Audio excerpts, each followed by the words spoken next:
first time they saw each other, it was because of a theft. Not the kind that brings sirens or consequences, just a flash of tan and black fur darting across the dry grass of the dog park, a bright red tennis ball clenched triumphantly in its jaws. "Luna, no!" the woman shouted, already jogging after her German shepherd, who had zero intention of stopping. Across the park, a scruffy brown and white mutt erupted into chaos. "Hey, that's ours," the man called out, his dog barking so loudly it turned heads. "Chico, chill! Hey, relax!" Chico did not relax. Chico had lost his ball, and this was a grave injustice. The woman finally caught up to Luna, grabbing her collar with a breathless laugh. "You are so embarrassing," she muttered, prying the slobbery ball from her mouth. By the time she turned around, the man was already approaching, Chico pulling hard at the leash, barking like the world was ending. "I'm so sorry," she said immediately, holding up the ball like evidence. "She has no manners." The man smiled, a little out of breath himself. "It's okay. He acts like it's the only ball in existence." Chico barked again, as if to confirm. She handed it over, her fingers brushing briefly. "Here," before he files a complaint. He laughed. Too late. He's already drafted it. There was a moment, brief, quiet, unexpected, where neither of them moved away. "I'm Mateo," he said. "Isabella," she replied. Luna sat obediently now, as if her crime had never happened. Chico, ball reclaimed, settled into a satisfied chew.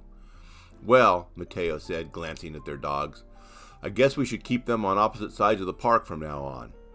Isabella smiled, something playful in her eyes. "Or we could let them figure it out."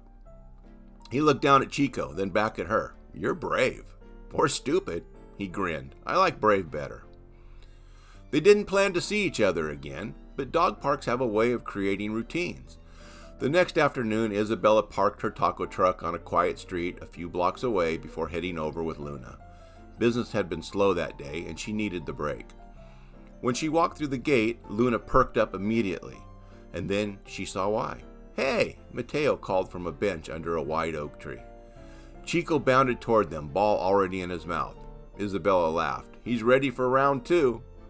Always. This time they were more careful, or at least they tried to be. Within minutes, Luna had the ball again, and Chico was barking again, and somehow they were both laughing like it was the best thing that had happened all week. It became a thing, not official, not planned, but steady. Every few days, they'd end up at the park around the same time. Sometimes Mateo came straight from work, dirt still on his boots, his landscaping truck parked outside. Sometimes Isabella came smelling faintly of grilled carne asada, her apron stuffed into her bag. They started sitting together, talking about small things at first. "How long have you had Luna?" 3 years. She was supposed to be temporary. He nodded. "That's how Chico got me too." Then bigger things. "I run a taco truck," she said one afternoon. "Yeah?" he said, leaning forward. "Where?" "Depends on the day. I move around." "That's kind of cool. It's kind of exhausting." He smiled. "I do landscaping. Same clients mostly. Not as exciting as tacos." "Hey," she said, nudging his arm lightly. "People need their lawns more than they need tacos." He raised an eyebrow. "I don't know about that." She laughed. "Okay, maybe you're right." One evening as the sun dipped low and painted everything gold, Mateo brought something with him. 2 tacos, wrapped carefully in foil. "I didn't know what you liked," he said, handing them to her. She blinked in surprise. "You brought me tacos?" "From a place near one of my jobs." She opened the foil, took a bite, and made a face. "They're okay," she said diplomatically. He laughed. "That bad?" She nodded. "I could make you better tacos with my eyes closed." "Prove it." She looked at him, considering. "Come by tomorrow," she said. "I'll be on Greenback. Lunch rush." "I'll be there." He showed up early. Her truck was already busy, a small line forming in front. She moved quickly, confidently, calling out orders, flipping meat, handing over plates with a smile that looked different here, brighter, sharper, alive. Mateo waited, watching. When it was finally his turn, she looked up, and her face lit up. "You came." "I told you I would." She handed him a plate. "On the house." "I can pay and eat," she said, pointing. He did, and then he just stood there for a second. "Okay," he admitted, "these are way better." She grinned. "Told you." He didn't leave right away. He stayed, leaning against the side of her truck, helping where he could, passing napkins, organizing trays, doing small things that made her job easier. By the time the rush died down, the sun was high and they were both a little tired. "Thanks," she said, handing him a cold drink. "For what?" "For not getting in the way." He laughed. "I tried my best." It changed after that. Not suddenly, not dramatically, but something shifted. They started making plans instead of just hoping to run into each other. Morning walks with the dogs, late lunches at the truck, evenings sitting on the tailgate of Mateo's truck watching the sky change colors. They learned each other in pieces. She learned that he worked long hours to help support his younger sister. He learned that she'd started her business from nothing, saving every dollar, fighting for permits, building something that was hers. She told him about her mother who taught her how to cook. He told her about his father who taught him how to work.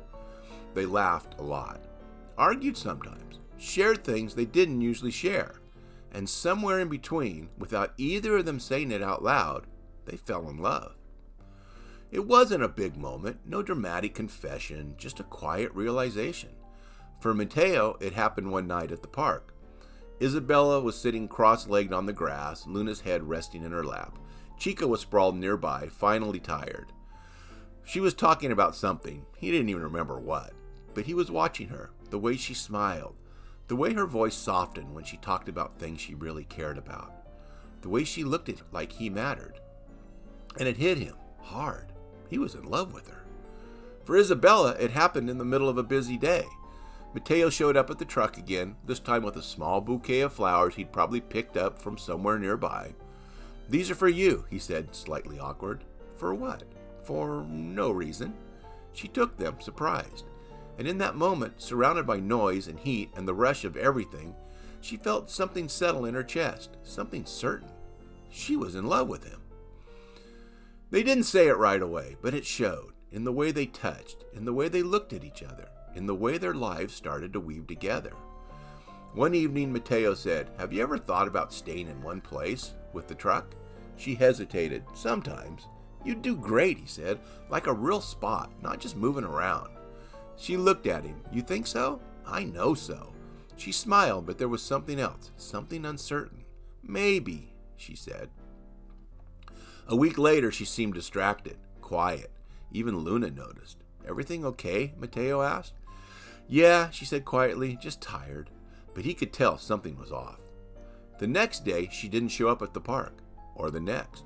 By the third day, Mateo was worried. He drove around checking the usual spots where her truck parked. Nothing. He called. No answer. On the fourth day, he finally saw her. Her truck was parked on a street he didn't recognize. He pulled up, relief flooding through him. But when he got out, something felt wrong. There were boxes, packed, stacked, and Isabella was inside, moving quickly. "Isa," he called. She turned, and for a moment, she looked like she might cry.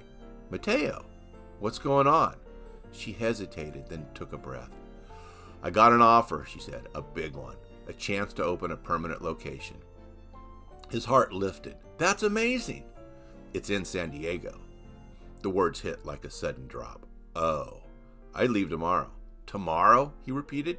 "You didn't tell me." "I didn't know how." He stared at her, trying to process it. "So that's it?" he asked quietly. "It's not like that."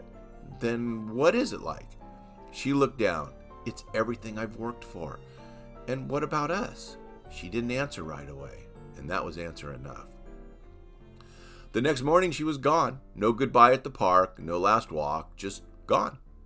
Weeks passed. Mateo still went to the park, still brought Chico, still sat under the same tree, but it wasn't the same. Then one afternoon, Chico started barking, loud, relentless. Mateo sighed. "What now?" He followed Chico's gaze, and there she was, standing at the gate, Luna beside her. He stood slowly, disbelief watching over him. "Isa?" She smiled, a little nervous. "Hey, what are you doing here?" She walked closer, heart in her throat. "I opened the restaurant," she said. "It's doing well." "That's good." But something was missing. He didn't speak. "I thought it was the place," she continued, "or the stress, or just everything." She took a step closer. "But it was you." He swallowed. "You left," he said. "I know. And now you're back?" She nodded. "For good?" She smiled softly. "That depends. On what? She met his eyes. On whether you still love me. Chico barked. Luna stole his ball. And Mateo laughed. Really laughed. For the first time in weeks. Yeah, he said, I do. She exhaled, relief flooding through her. Good, she said, because I didn't just want to come back to visit. He frowned slightly. What do you mean? She reached into her bag and pulled out a set of keys. To what? He asked. She grinned. To our restaurant. He blinked. Our? I didn't open one place, she said. I opened two. He stared at her. One in San Diego, she continued, and one here. You're serious? She nodded. I might need someone who knows how to build things, fix things, maybe even help run it. He laughed, shaking his head. You planned this? Not at first, she admitted, but I figured it out. He stepped closer. So this whole time, I was coming back, she said. He looked at her, amazed, then pulled her into a hug. Luna and Chico barked and circled them, the red tennis ball forgotten in the grass. And just like that, it all came full circle. Because sometimes love doesn't just find you once. Sometimes it finds its way back.